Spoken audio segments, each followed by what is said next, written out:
Check this out. You and your buddies have just seen the latest action movie and you're excited.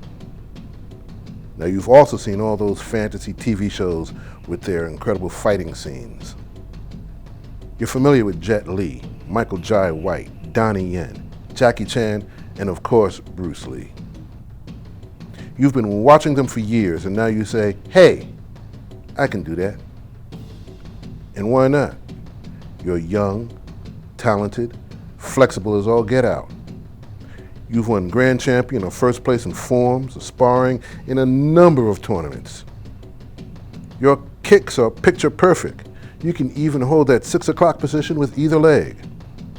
You're probably one of the best in your dojang or dojo. In fact, your teacher usually relies on you to lead the demonstrations and exhibitions for your school. So you've made a decision. You want to go from tournaments to television. You want to be a stunt person and who knows, maybe from there be an action movie star. Now, what do? How do you make that happen? Every time I go to a tournament or a seminar or whatever, I always hear that question.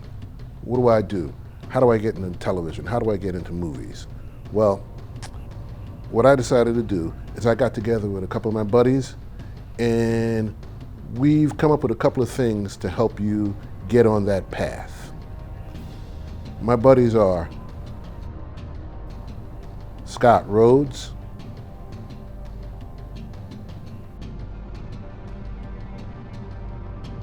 Ross Clay,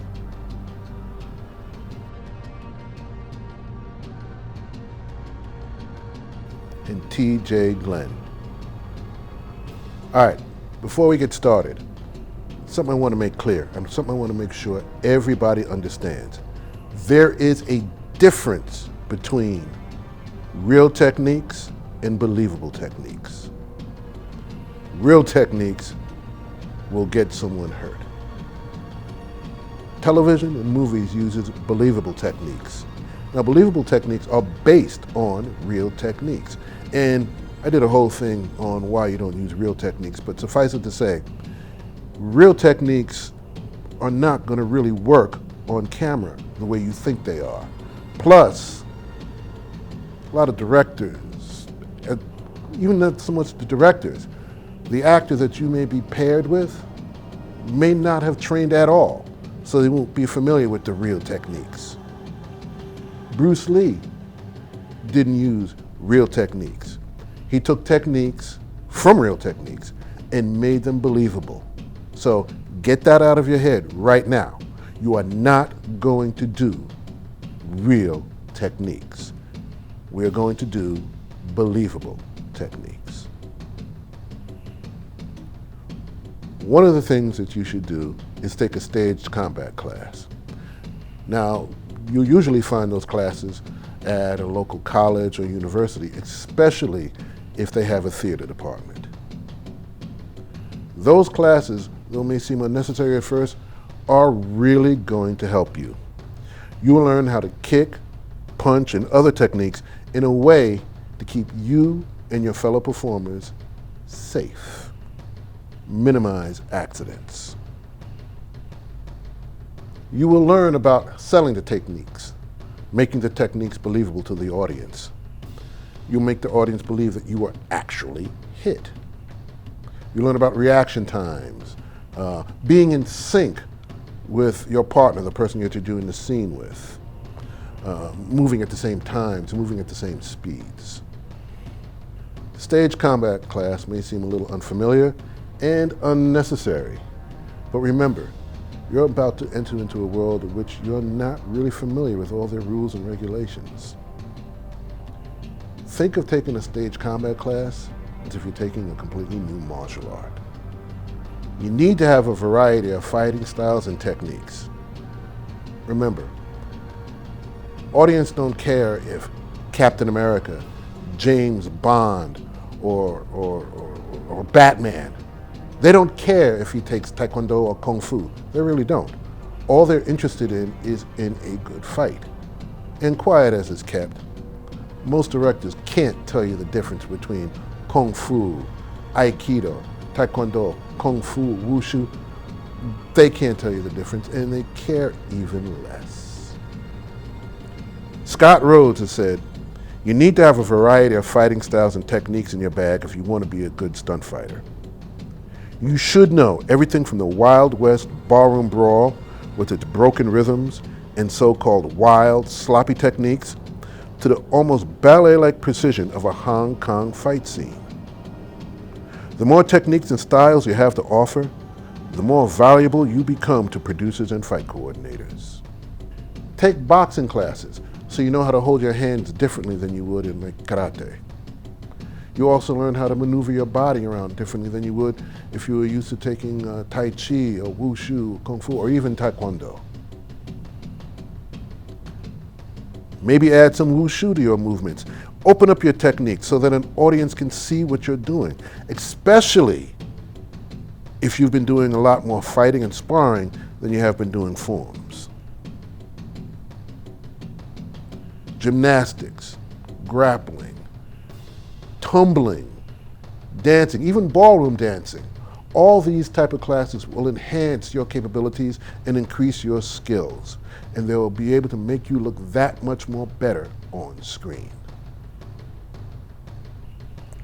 TJ and I both say it wouldn't hurt if you took some film or television classes so you can understand the industry. You should understand the logistics of a production set. For example, who and what is the second assistant director, and how do they relate to what you're doing? Just starting out, I recommend that you work with some student filmmakers or local filmmakers. It may not be the most professional set you've been on, but at least you get an understanding of what actually happens on a film or TV set. Yeah, some of the students may be annoying and so on, but you need to appreciate things like setup time, rehearsals, camera angles. Who and what is a director of photography? What are they trying to do? How does it relate to you? How do you execute a scene with the light in your eyes? Why should you talk to the DP about that? And you will have to get used to the fact that you may have to do the same thing, the same techniques, 5, 6, 7, 8, 20 times.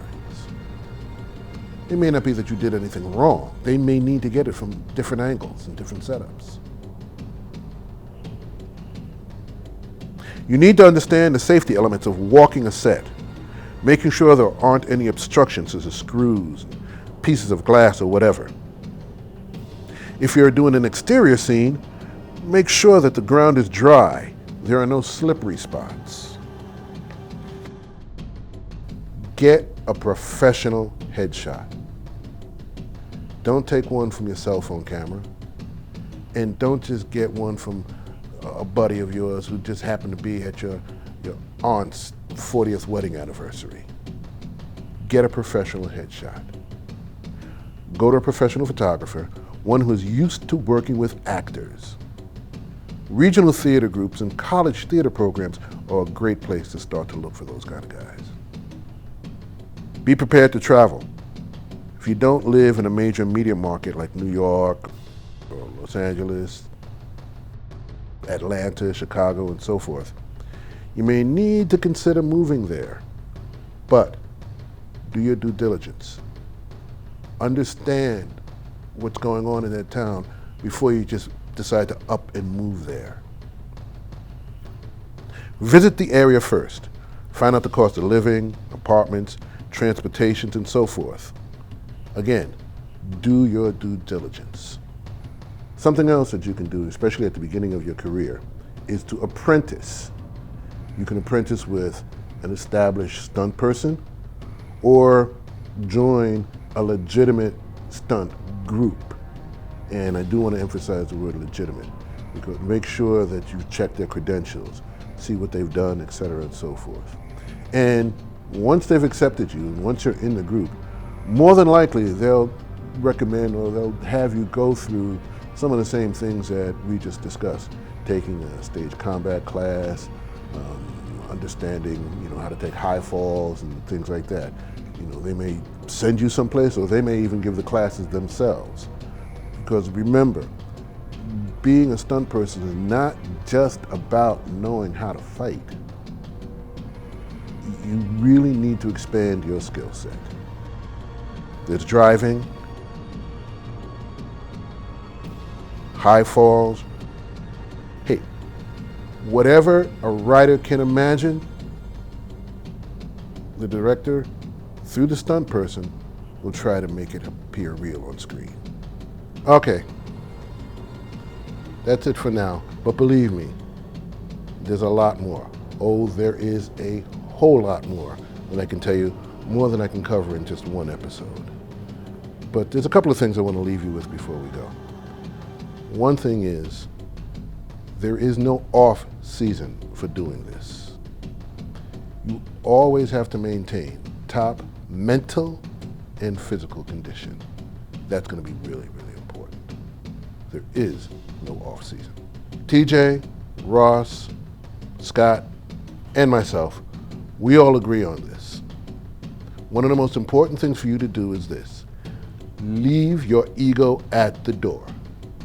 Check your ego, okay? You may be asked to be a loser, a thug, a bully, whatever, and you will get your butt whipped on screen. That's your job. Your job is to make the actor, your job is to make the star look good. That's your main job. To make it look like the actor is some incredible person that was able to rise up and beat you, and make it look believable, make it look real. That's your job. You are not the star. Again, in reality, you may be the baddest thing to ever set foot on the Dojang floor. You may have so many grand champion trophies that they have their own room in your house. It's not important. What is important and what matters is the scene that you're doing. What matters is the work that you're doing now. And what people will care about is that you are reliable, dependable, and friendly. Being friendly and humble is really important. Networking is a great way to get known and get more work. And if you have that rep of being a good person, dependable and so on, you'll get calls. So, take the kick, take the punch, be the bad guy, be the bully. Whatever the director calls for you to do it. Whatever the stunt coordinator needs you to do it. And who knows, you could end up being the next Donnie Yen, Michael Jai White, Jackie Chan. One never knows. That's it for now. Oh, before I go, I do want to say thank you to my buddies Scott Rhodes, Ross Clay, and TJ Glenn. And when you hear the second AD tell you that the director wants to pull the shot at 0800 hours, so call time is 0600 hours, you should be on set by 0530 hours. All right, that's it for now. Till next time.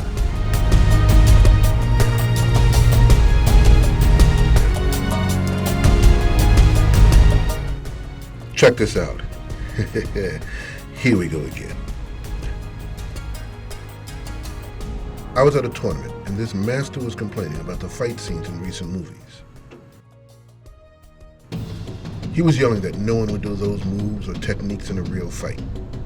He went on and on and on, and then grabbed a couple of his students to demonstrate why he should be working in Hollywood, because he would do the real techniques. Yeah. Well, for him and everyone else, let me break it down to you this way. You will never see real combat techniques in movies or television shows unless it's a documentary, news story, or something like that. You have to understand, there are a lot of reasons for this, but I'm going to keep it short and will just give you 5 reasons why you will never see real martial art techniques in movies or TV. Number 5. Film reality versus actual reality. There are many things that happen in movies and TVs that are perceived as reality, but in truth they are far from it. Some say it's the suspension of disbelief that's necessary in stage, film, and TV. Others would say it's the lack of actual knowledge of that subject or situation, plus the fact that it's been seen for so long, it's just accepted as fact or reality. For example, let's take explosions in outer space. There have been countless movies and TV shows where one ship is shooting their weapons at another ship, we hear a loud boom, see a huge fireball, and so on. Well, there isn't any oxygen in outer space, so you wouldn't hear anything because there's nothing to carry the sound waves, nor would there be a fireball of any kind because there's no oxygen to feed the flames.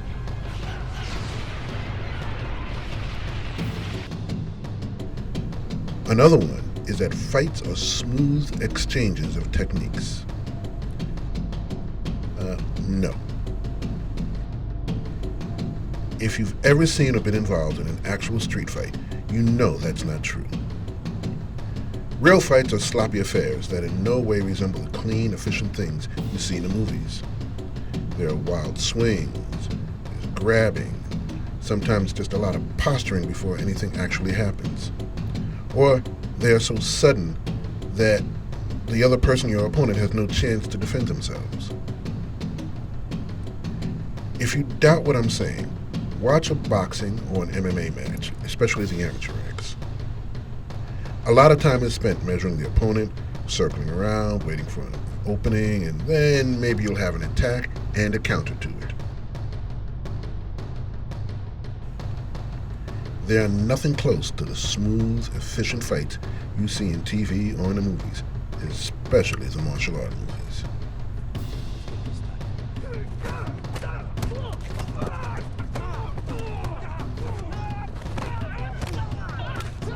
Number 4.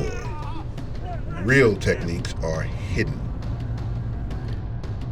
Now, I'm not talking about esoteric things like dim mak and the hidden death touch and so on.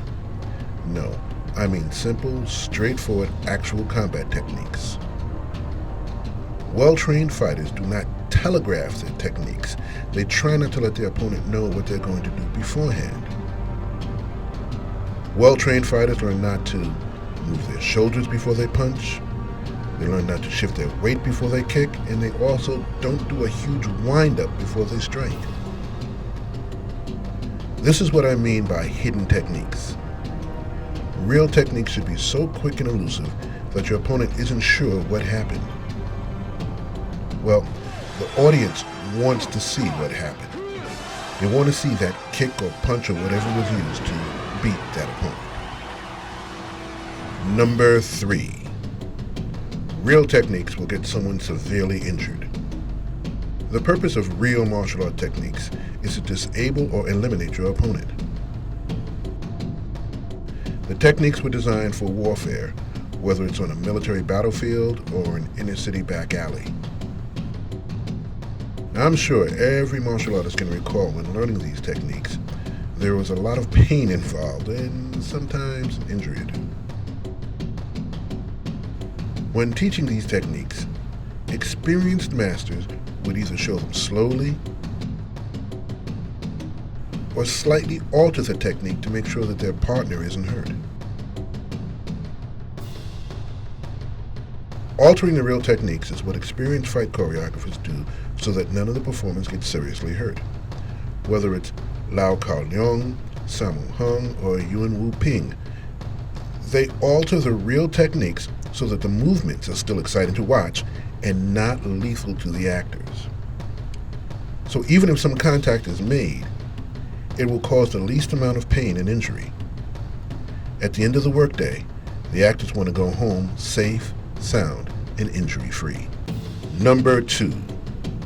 Producers and studio executives do not care about real martial art techniques.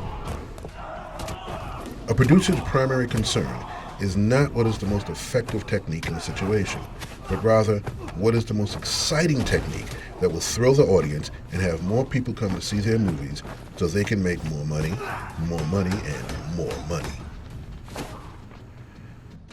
Producers and studio executives want to get the oh wow factor from the audience. So you'll see things like head scissors, flying split kicks, jumping rolls, and so on. In other words, you'll see things that are highly impractical, extremely difficult to do in an actual street fight, self-defense situation. However, the audience is really enjoying what they see on the screen. And this brings us to the number one reason why you won't see real martial art techniques in movies or television. Number one, the public just does not care. The general public does not care if James Bond, Batman, or Captain America does Taekwondo, Wing Chun, Karate, Kung Fu, etc. Just as long as they can kick butt and they look good doing it and it's an exciting scene. Even in martial art movies such as Ip Man 3 with Donnie Yen fighting Mike Tyson, Snake and the Eagle's Shadow with Dojang and Jackie Chan, Way of the Dragon with Bruce Lee and Chuck Norris. The audience wants to be entertained. The general audience wants to see something amazing and exciting. They don't care that Bruce Lee kicked those guys in the face, even though in his teachings he does not believe in kicking above the waist in combat situations. The audience just wants to see something good. All right, that's my 5 reasons why you can't see real martial art techniques in movies or television shows. Well, that's it for now. Until next time.